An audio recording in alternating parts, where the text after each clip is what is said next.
Alright guys, a quick one. Here, I'll detail how to fix Show My Caller ID spinning wheel on iPhone. So if at the end of this you found this helpful and informative, please don't forget to like and then subscribe.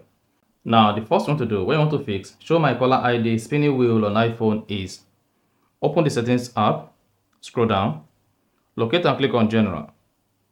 Click on software update, and now you want to search for available software updates to make sure your phone is up to date. And again, while on the software update page, if you run on developer beta, click on developer beta and then turn this off. Then you refresh the page again. Now you want to download the latest update if it's available. Once you turn off developer beta and then install it. After that, just go ahead and open the apps on the home page.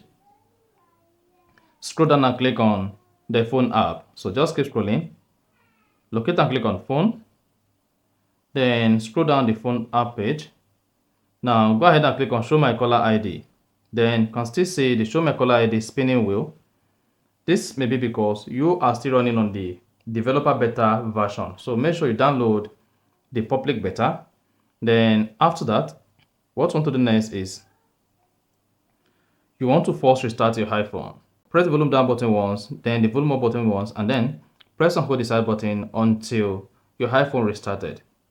Now, once your iPhone restarted, go ahead and try this again, whether it now fixes the Show My Caller ID spinning. If this fails, you only need to wait until the next update for you to download the public beta for upcoming iPhone or iOS software, and this is going to help you to fix your Show My Caller ID spinning on iPhone. So, if you found this helpful and informative, please don't forget to like and then subscribe.